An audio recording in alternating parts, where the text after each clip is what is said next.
Hi, everyone. Welcome back to Tea Time with TeaCup Entrepreneurs. I'm Steph Pellish, your hostess here at Tea Time, and I am so excited to introduce one of our TeaCup members, Adrienne Bishop, who is a parenting coach who helps parents of highly sensitive families for families who have kids who are overwhelmed and trying to figure out the world. And so I'm just going to let her tell us all about these things that she does. And welcome, Adrienne. Thank you. Thanks for having me. Welcome. So, obviously, I give a really short intro right there because my mind wants to just go to all of the things in parenting. Yeah. So, can you tell us what is it that you help parents do? So I focus on highly sensitive families because I feel like that population tends to have much more awareness slash struggles with working with their kids because if you have a highly sensitive mom, and we'll talk about that, what that is, who basically, I'll go in more depth, but feels really deeply and notices everything about how they feel. They're also going to do the same for their kids. So they're going to feel everything their kids feel. They're going to be much more cognizant of when their kid is upset or when their kid's struggling, and they're going to really have trouble setting boundaries. They're going to have trouble managing their feelings along with their kids' feelings. And so it becomes this really challenging situation in general. And I noticed that those families in general just need more tools. And I am one of those families. So I was one that As needed are those we. tools. As are we. Yes. Right. So it's like you do what you know kind of thing or who you are. And Right. so I was struggling with the same thing, didn't really quite know how to help my kids. I was getting really enmeshed in what they were feeling and couldn't get myself detached from them. Yeah. I was really highly anxious around them all the time, didn't want them to, worried about them constantly doing every little tiny thing. And I didn't want to be like that anymore. Like I wanted to be just much more go with the flow, a little bit more calm about things. Yeah. And I didn't think it was really in my reach at first. And then, yeah, so I sought that out for myself and then realized, oh, wait, I'm not a typical parent. I have these different things going on for me, and my kids have these different things going on that are not sort of mainstream enough that I could get the information I needed easily. And it's out there, it's just sort of scattered all over and not super obvious. And so when I decided that I was going to look into these things and find them for myself, I was shocked by how well they worked and how much better I felt and how much easier things were that I was like, people need to know this. This is not something that I should be holding on myself, and just like not sharing. And so it was it was such a big deal for me that I really wanted to make sure people had access to these things in other ways. Ah, yes, because it was, in early on in my parenting journey, I'm a pediatric occupational therapist by career, and that's where I started. And so I was helping families, but I would also see my friends who, when they were talking about things, they seemed very anxious, but didn't have the same overwhelm that I did. And so I Mm, didn't relate to their anxiety, but they didn't relate to my overwhelm. mm, And my overwhelm was me being that highly sensitive person, yes. as you're talking about. And Yeah. not all of my kids, but we have a few highly sensitive kids. And so as I, noticed that a little bit more, but really it was more about me Yeah. and my Exactly. ability to Yeah. do it. And so, you found something that worked for you. So what were you doing Hmm. work-wise? Like what Hmm. Where, Before. where, yeah, where were you, Adrienne, before you started working in this way, before that transition? So I'm a trained music teacher and opera singer. So that's what I was doing while I was first having my kids. So I have three. So my first two, I still did that. I taught music and I sang in the opera chorus. And so it was tough because I had little kids and I was going out weekends and nights singing, and it was just really difficult. And then I had some music teaching jobs that were a little more flexible. Like I was teaching voice and I was teaching part-time at a school. So I could kind of be home some of the time. Hmm. And then I got pregnant with my third. And I was like, okay, this is serious now. Like, I need to figure this out because I'm going to be a disaster if I don't. Like, I can't have three kids and Now we're not know what I'm getting doing. serious. Now that we have three kids, I love it. Right. I mean, you have four, so you get it. It's like exponentially harder. And so, especially with the overwhelm, because it's more noise, more emotions, just more stuff. Right. So I was like, I cannot keep going this way and think that I'm going to be able to manage this. And so I I decided to quit music in general, just to be home at least for a year with my newborn because I knew that I had a 7 and 3-year-old. So I was like, well, I think I just need to just have a little more space and time to Hmm. feel like I wasn't doing all of the things all the time. And luckily I could do that. We could manage it. And then I had my baby and I started to learn all these different things kind of right around the time that right before he was born, I started reading and researching and just getting really on top of everything. And I started working with a life coach and just getting really into this stuff. And I was getting very excited. And she was like, you do know you could do this as a career and you could probably do it flexibly and, with your kids. And I was like, what? I'm sorry. Rewind. What? Like, I'm sorry, that's a thing. So I didn't even know it was a thing. I didn't know that parenting coaching existed. But when I found out, I started to get very excited about it. And that's kind of how the shift happened. And I got trained in positive discipline, which is the book that I ended up finding, don't really know how, that really helps me with my kids. It was the philosophy that I currently teach and use, along with some other lots of other things since then. But that was very inspiring. I went to like a 3-day workshop, like in person, and I just connected so deeply with the philosophy. It just resonated with everything that I wanted for my kids and really made sense. And then I started to use it. I was like, oh my God, this is exactly what I needed. And then I started to like, get really good. I worked really on myself a lot. I was working on my anxiety. I was working on my emotional capacity. I was understanding that, I do have a sensitivity emotionally. And so I need to figure out how to manage it. This is how I manage it. So I was working with lots of different people to help me with that. And so I just was like feeling so much better in general with the tools and with just, my own work on myself that I was like, oh my gosh, I really think that the two things combined really made a lot of sense. Yeah. And it wasn't like I needed my kids to go to therapy at that moment, right? But it was that I had to switch how I was feeling around them. I had to change how I thought about them. I had to understand them better. And once I started to understand like why they were doing things, what was happening, how to work with them, everything just kind of got easier. I mean, it's definitely not easy, but it helped a ton. I felt calmer. I felt more confident, just like, oh, I can like this thing happens. I got this tool in my back pocket I can use. I got this script to use, and it just really helped Yeah. a ton. And yeah, so that's kind of how it started. And then I decided, why don't I just try a workshop? I'm just gonna do a workshop at a library.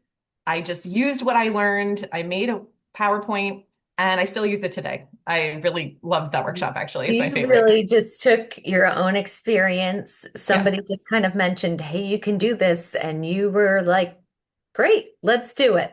Yeah, I started a Facebook page, which I thought was, this big deal. And I pushed like It go, and I is. was like, nothing happened. But I was so freaked by the whole thing, even when I My did life it. didn't change. I know. I thought it was going to be like this, I don't know, shift or something big was going to happen. Nothing big happened. But when I did my first workshop, I felt just alive and so good. And people responded really well. And I just had a good time. And I was like, okay, I think this might be something I could do. And I Now, got, mhm. sorry, was Okay. being an entrepreneur something that you had ever considered before, or was that No. really just the first no? I don't even think I thought about it as like in general a possibility. You know what I mean? Like I wasn't thinking as I was getting older, like, maybe I could start my own business in general. Like it wasn't like I was trying to find something to do Hmm. business wise. It was actually I was looking into being a therapist. I was thinking about being a lactation consultant, maybe a doula. I just wanted to like work with moms and just like help Yeah. moms. And then I was like, this never was a possibility. It was more about the regular paths that I would pursue were my Yeah. options. And what then what we're kind of ingrained in, like go find the next thing, go find the next career. exactly. Yeah. And to be honest, I feel like it was a good way for me to figure out if I wanted to do it or what my next step was instead of me going directly into a school, right? Or a master's program or deciding this is my shift, my career. I'm going to invest all this money and, make this decision now because I wasn't sure where I wanted to go. I didn't even know how much I wanted to work. I just Yeah. needed to find some balance. And so I think it worked out really well because I could kind of do what I could on the business when I had time. And Hmm. so it really did work for just, it was like a creative outlet. I got to connect with a lot of people. It was like a really good way for me to just use some of the things that that make me happy and that I enjoy. So it worked out I in love that it. way. And Yeah. so you had people that showed up at that library that first Hmm. session, and then was it just clients came pouring in and No, easy going? no. Well, the really good thing was, I was sort of part of a life coaching community and they have sort of a way to go about getting clients. So I kind of used their path, which was take 10 free clients, like find 10 free clients. And I was like, great, because this is all new to me. I do have experience, but not really experience working with clients. So I was like, great. So I just posted on Nextdoor, hey, I'm a new parenting coach and I would love to help anyone for 6 weeks, like 1 hour a week for free. Just let me know. I just posted my local and I got like 15 replies. And I was like, oh, wow. And so I ended up coaching 10 people with like no problem. Like it wasn't a big deal to find them. Yeah. It was good. Definitely looking back, a bumpy, but good. And then from there, I just kind of continued figuring out ways to reach people. And a lot of it was workshops. Then some of it became like just posting on Facebook, things like that. It was on the slower side, but I did get clients pretty quickly. And then it just was like this the rest of the time. Yes. As businesses too, right? They fluctuate. Yeah. And I'd love to talk about that because you now have a 1 year old, meaning inside of like you're starting a business. How old Yes. is your baby at this point? He was the same age as my business. I started it. Well, no, I take that back. So he was born in August and then I started it in January of the following year. So So around the same about the age. same age. So you're birthing two babies at the same time, Yes. essentially. You're raising them. And so Yes. what was it like for you to balance motherhood of three with a baby and a new business? Yeah. To be How did honest, you find that balance? I felt better doing it that way. Yeah. I think having something besides being the mom and being home was really helpful. It kept me like emotionally healthy, to be honest. And I got to like, while my newborn would nap, I would go sit and like write a post, or I would go, start making a new workshop, or I would read more, or I would, that kind of thing. And it really Yeah. it kept my brain active. It got my creativity. I got to use that all the time. I got to connect with people, go out and do workshops and connect with more people. I got to learn a ton of new things, which I think just really was helpful for me to just not be so. I feel like I'm not a stay-at-home mom, which I mean, that's great and amazing if you want that. I'm not that person. I do love having flexibility though. I don't think I'm a 9 to 5er, so I'm like an Yeah. in-between. So that's what I figured out about myself is like, I'm not necessarily going to be home completely 100%, but I don't think I wanted to do like an outside 9 to 5 if I didn't have to. If I Yeah. had to, it's one thing. But I do like having the flexibility. That was really something that resonated with my personality really well. I have a lot of my own motivation that I can use to get myself moving. So I don't really not do things. Like if I want to do it, I get excited and I do it. So it's not hard for me to work on my own by myself, is what I mean. So I was like, well, maybe this does kind of fit my personality and we'll just see where it goes. I love it. I love it. And then we haven't really talked about a whole lot, but you're also a hypnotist. So how did Yes. that piece come into your journey? Yeah, so I was looking so basically what happens is I get moms or dads, they come in and we give them all these ways to work with their kids and the tools. And I give them, use this tool, use this script, and they sometimes can't do it. And it's because they can't stay calm. They can't like use that logical brain in the moment because they're so upset, irritated, angry. And so they go back to their old habits and they yell or they, say things they don't want to say. And so typically what I was doing was helping them change their mindset. Like, this is why your kid is doing X, Y, or Z. They're sensitive physically. They don't like getting in the bath because the water is really, really bothering them, is probably what's happening. And I help them understand what's going on and I help them reframe like what's happening with their kids and help them understand them. And that makes a huge difference. A lot of parents are much calmer just because they know why their kid's doing it. They know it's Yeah. not wrong. They know it's normal. But then there's this like block that happens with almost every client I've had where they cannot get over this couple different situations and they lose it every single time they're in the same situation, right? Like their kid says no, or they won't obey them for some reason, or they talk back and then they get triggered is That what the word trigger, is. yeah. And I was like, why does this keep happening? Like changing sort of what they're doing and how they think about their kid wasn't working. And I was like, I was it was a good amount of help, but I was just there was this one thing that was missing. And then my business coach actually is a hypnotist, and she said, "Hey, my teacher, I'm going to partner with her, and we're going to offer this certification for coaches for hypnotism. And this is what it is. It's basically you have an emotion that you can't stop in a situation. We're going to help you stop it. We're going to help you rewire that emotion so that you're not triggered." And I was like, wait, this is exactly what I needed for my clients and for me, clearly. Right. And so I was just like, okay, I'm doing this. And it was just the best thing ever. And so now I can actually get in sort of into the unconscious mind and help people to not be triggered by their kids, which is so incredibly normal because of how we were raised, right? We have all and Absolutely. conditioning and programming. It's just part of how we're made as humans is to repeat those things. And so if we Right. don't want to repeat them, we need something to change that in our brains. And so that's what Well, this is. and that's a good point too, because we're not taught this idea. Like I learned this idea of your kids are your mirrors, your business is your mirror, right? Like it's mirroring back to you. But we're not taught that before we go into it. Yeah. And so it's a surprise. Hmm. At least It's it true. was for me. And Yeah. when I saw my kids do things and then I would get triggered by it, I didn't have that conscious thought or that ability in the moment to recognize, oh, that's bothering me because I was never allowed to do that. Or that's bothering me because I can't believe they're doing that. Like that is unacceptable, right? Right. But I would have gotten it really wasn't punished and, right. you know, It wasn't like, why is this bothering me? It was, I can't believe they're doing this thing. And so yeah, the exactly. hypnotism and those emotional triggers can be so powerful and they can be things that we don't even notice. So I love that you have a tool Yeah. to help parents almost do like a workaround. Yeah. Yeah. And what it is we discover, hey, why, this moment is really messing with you.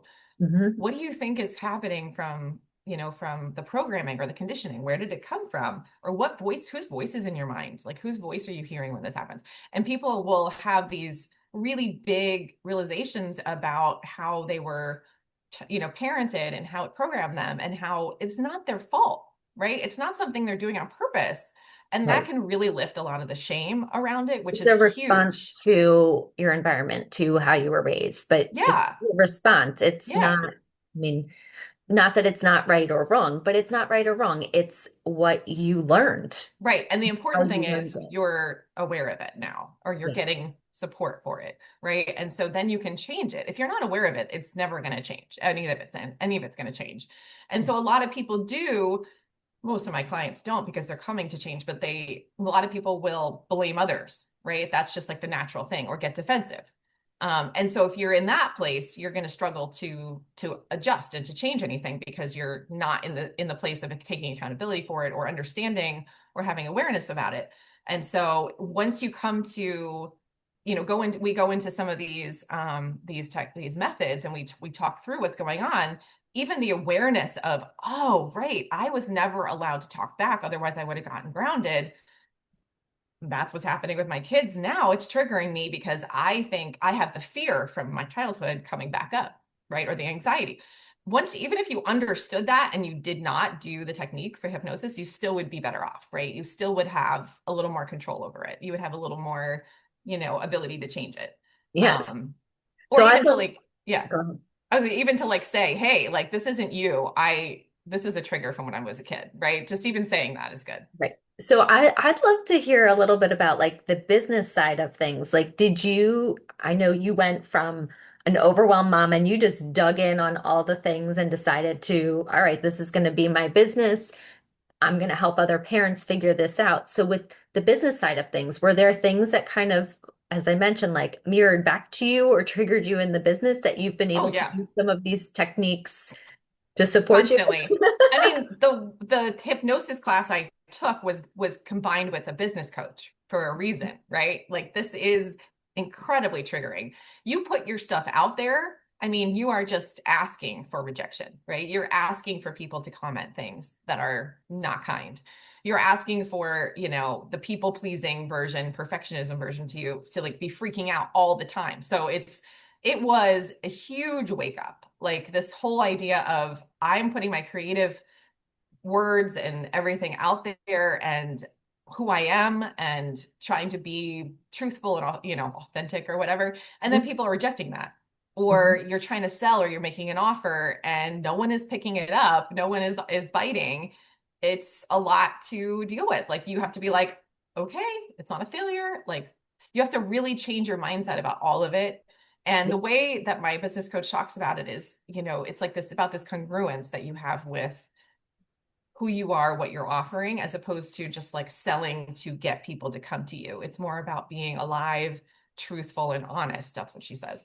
And so it takes a really long time to parse out those other emotions that you're feeling, like rejection and shame and anger and desperation to get people. You have to, like, in order to move away from those emotions, it's a lot, it's hard. It's super, super hard because that's naturally how you would react to any sort of challenging situation like that. So I have used hypnosis. I've had peers help me with this because I can't do it myself, but I've used hypnosis a ton on those situations. Like like when I first learned it, it was like I did a manifestation exercise where you say what you want in 5 words and you repeat it back and forth you're in a trance, a little more of a trance state, which I don't typically do. And you repeat it back and forth with the hypnotist that you're working with. And what it does is it shifts your unconscious to actually create those words, whatever the words are. And I did that in the next week. I mean, it could have been completely coincidental, but 2 weeks We don't believe later, in coincidences here. 2 weeks later, I had a reel go viral on Instagram and I ended up making like 3 times as much money that year. And I mean, that was a whole other learning experience on its own, but it was like, it really, I mean, it's so much about how your energy is. And Yeah. even when you're writing an email, they can feel it. Even if you're putting a 5-word post up, they can feel it, which feels like a lot. Like it feels like pressure. Oh my gosh, I have to be completely aligned and in congruence every time I post something. That's not true. But in Sure. general, that's been something I've been working on a ton.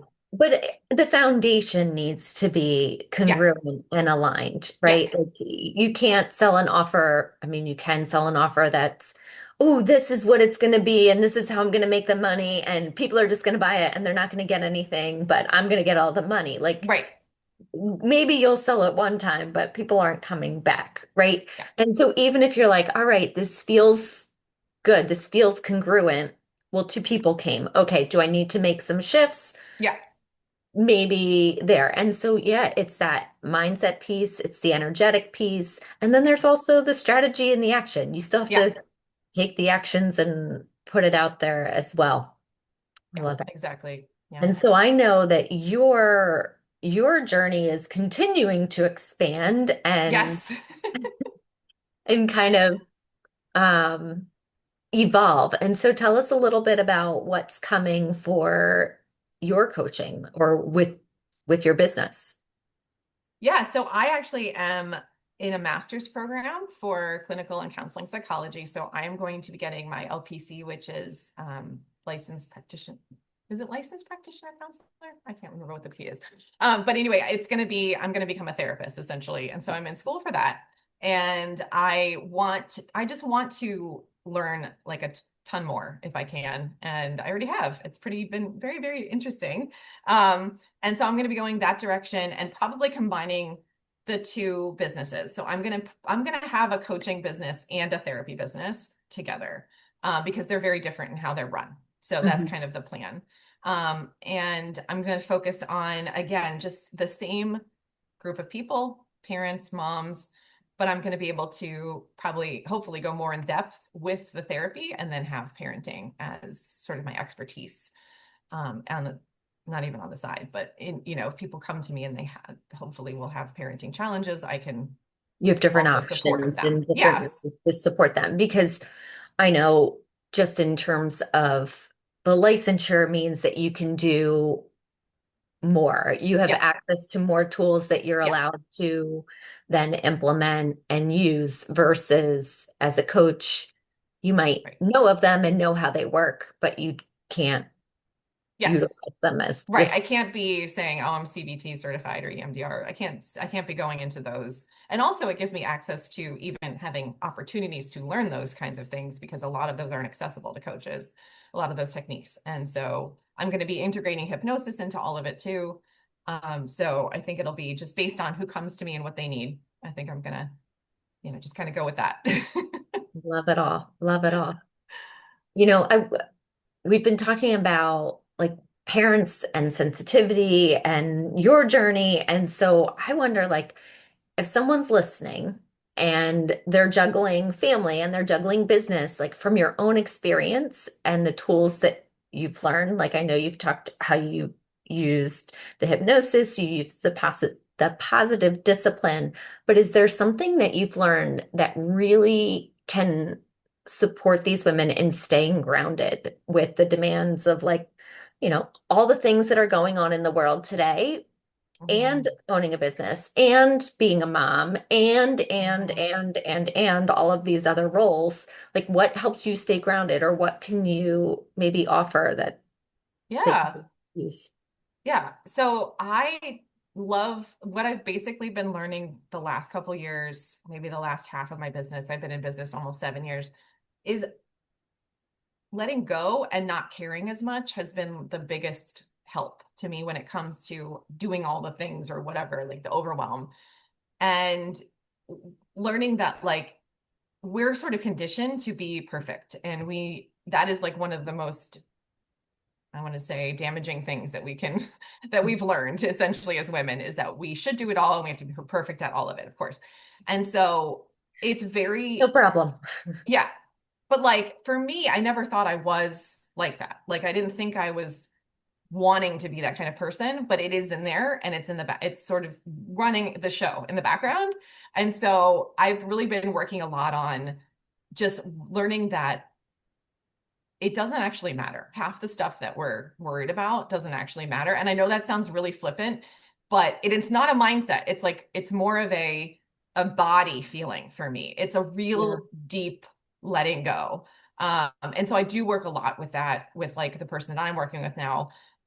Especially with hypnosis, it's really, really great at getting into those conditioning situations and helping you release those and not be so beholden to that program being running in the back of Yeah. your mind all the time.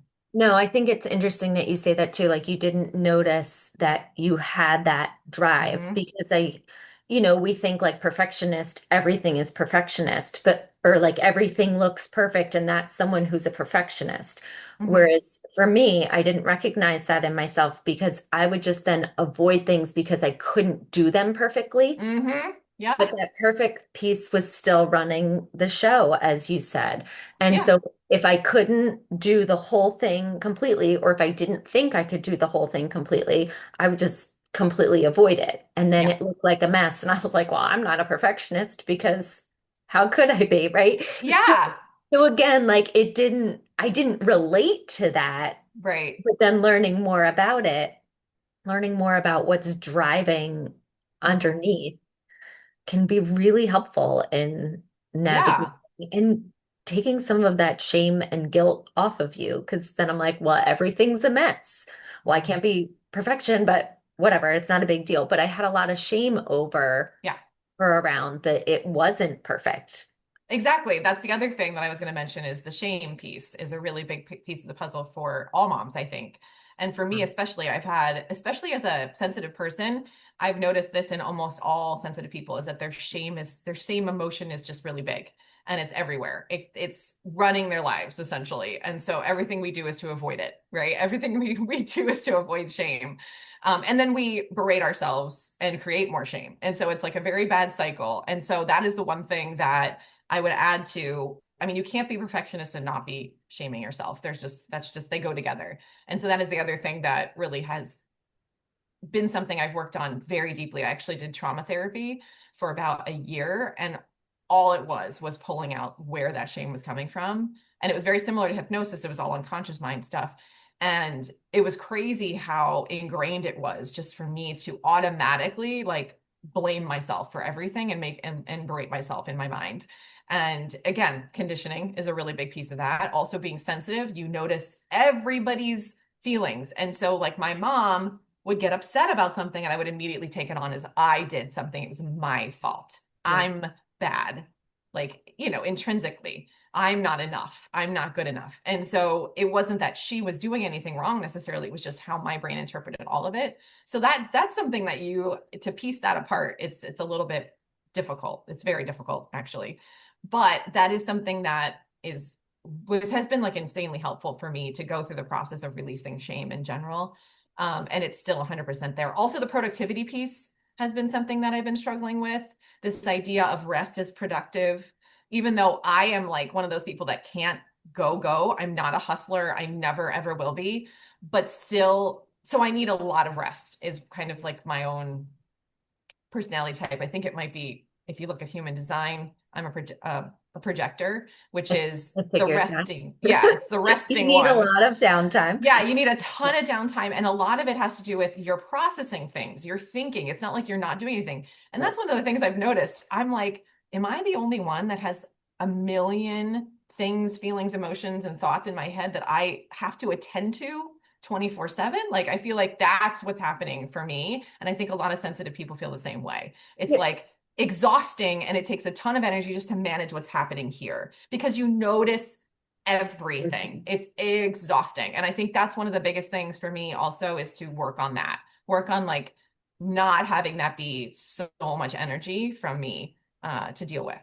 So I think that kind of gives somebody who maybe is not a sensitive person a sense of what it's like Yeah. sensitive, right? Like it means that you're taking it all in and you're aware of all of it and you feel like you need to do something with all of it. You need to Exactly. compartmentalize it, organize it, like figure out like where does it go and not just like organize physically, but like even in your mind, like do I need to keep thinking about this? Can I turn this Mhm. off? Like is this important? Is it not important? And so if someone if someone maybe isn't a sensitive person or they're not sure what that means, like, is there a way to, like, do people just know once they hear this that they're a highly sensitive person? Like, how does someone figure out that they're highly sensitive? Yeah, so there is a book called The Highly Sensitive Person by Elaine Aron. She is the one that did the research on it in the 90s, and I would highly recommend that. Definitely check that book out. You can even go to her website, take a little quiz. But basically, her way of explaining it is by an acronym, DOES. So the D means depth of processing or deep thinking. So we were just talking about that. Like everything is processed so deeply. Like it can't just be like bounce off our head and move on, you know? But My deep husband thinking, can do that. He's like, I'm like, but I'm still thinking about it. He's like, no, we're done. Like, I know, compartmentalize, turn it off, exactly. we're done. And I'm like, are you sure? I'm so jealous of Aren't people like there that too. aren't there 20 other things that we need to like navigate around that one topic? Yes. Yeah. Okay. And the way it shows up in kids, like my son is very slow to respond. Okay. Okay, so there's an example. So he'll take 30 seconds to answer your question. I'm not even exaggerating. Like he'll be Mhm. quiet for 30 seconds and he's thinking through everything. Lots of like imagination, like a high level of creativity, lots of stuff going on up there. The O is the only negative piece in the puzzle of being a highly sensitive person, which is the overstimulation and the overarousal, which is what you were talking about before, the overwhelm. Mhm. Basically, that means that your nervous system is so sensitive that pretty much everything creates overarousal and overstimulation. So everything externally, everything internally. I Mhm. learned about interoception, which you know about, right? So hyperinteroception is something that I have, which I just figured out, which means you pay attention to everything happening in your body, so emotionally and physically. And it's very highly like hunger feels bad to me. I Hunger was gonna feels say, like so pain. interoception has to do with like how your body is feeling. Like, are you hungry? Are you tired? For people who Yes. might not know, like it's those internal feelings. Yes. So there's eight senses, not five. And that is one of the three hidden senses. Mhm. And if I Love get it. hungry, it's like pain. Like I'm not even joking. It's crazy. And I get anxious because I don't want to feel that pain. So then I'm like, okay, well, I need to make sure that I have, and of course I can't eat gluten either. So I got to make sure I have food that I can eat at all times. Otherwise I'm anxious. So it's like all these little things. And so the combination of having to deal with like some people are hypo interoception. That's my son. He's also sensitive. He doesn't know when Mhm. he's hungry. He doesn't know when he's thirsty. He doesn't recognize tiredness. But like if I'm tired, I cannot push through it. I cannot do Mhm. it. Like I know there's people that can, and I'm just so impressed by that. Or if I'm physically tired, I'm like, sorry, Nap I'm time. taking a nap. Like it's just, it's like that kind of thing. That's why Yeah. I'm like, I cannot be a hustler. Like it doesn't work that way. I can't Yeah. push through that stuff. And that was something I was felt very bad about for a very long time because our culture does not support that kind No, of person. absolutely. Yeah. Yeah. So that's the O. And then Okay. we have the E, which is high empathy. Clearly, that's an obvious one. So basically, you feel other people's feelings. I don't know if you've had this sensation where, like, if my son or my kid hurt themselves, I feel the pain in my body. It's pretty, like, it's a weird sort of vibration. I can't even describe it, but it gets that, it gets that deep where like we feel everything everybody feels, or we feel Mhm. the energy in the room, or we're just like, we're just very Always, high always empathy. reading the room to take in what's Yeah. happening and Yeah. then And taking like it on yourself sometimes. yeah, like horror movies are really sad. I can't even do them. I can't do them. It's Yeah. not worth it. Stressful situations on TV, and I'm like, no, why? I say Um, I've got way too much, like, I know. there's way too much in my real life to need like Yeah. horror movies or things like And that. like everything I see is like still in my head. I can still see all of the horrific things that I've seen. So I have a movie going on in there anyway. I don't need one on the screen, you know? But yeah, so then the S is just sensory sensitivity is what they say. So it's not the disorder, it's not sensory processing disorder, although it can be tons of Mhm. comorbidities with highly sensitive people. But basically what it means is that your physical sensitivities and your emotional sensitivities, but this one's more physical, are just heightened. So this is like you can't wear tight pants, or you're very picky, picky eaters, textures. One of my favorite things to do, and this just ties so well in, is when I'm teaching a course or when I'm talking about sensory and explaining it to whoever I'm teaching it to, I have people, one of my professors did this in school, and she said, raise your hand. And she had us scratch down our palm and hold your hand up until you stop feeling it. I am always the last person to put my hand down, always. And then, like, even now, I still feel it. So, if anybody's kind of done that with me, all I want to do is wipe it off. And, like, And your I'll, brain extends the feeling probably too. Like it extends the it does sensation. not go Yeah, away. yeah. And then it becomes distracting as I'm teaching. I'm like, Yes.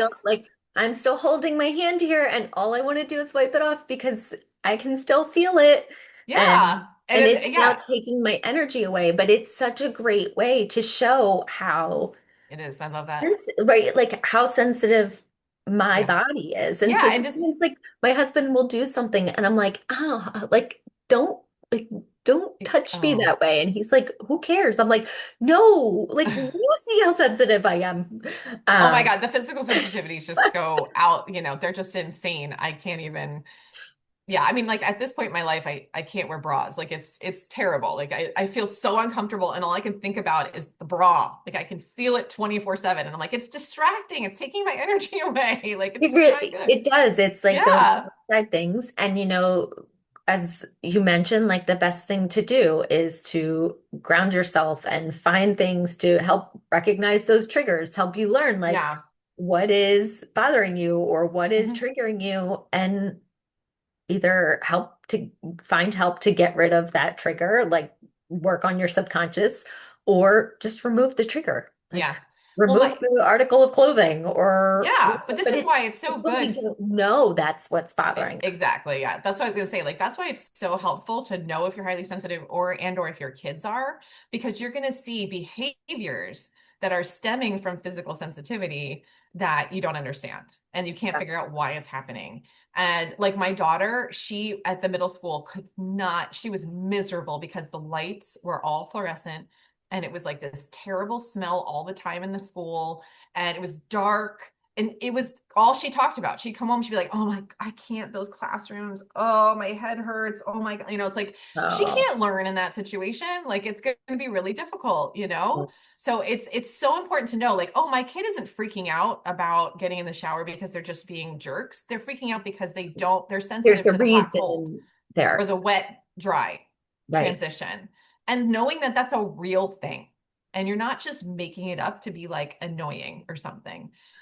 Even as like a parent, knowing that's a real thing is like huge, because you're like, Right. oh, that's like, I'm not crazy to feel Right. that way. Or my kid's not crazy because they freak out every time I try to put socks on them and the seam bothers their toes. Like, okay, this is normal. This is just part of the process. They're sensitive. It's okay.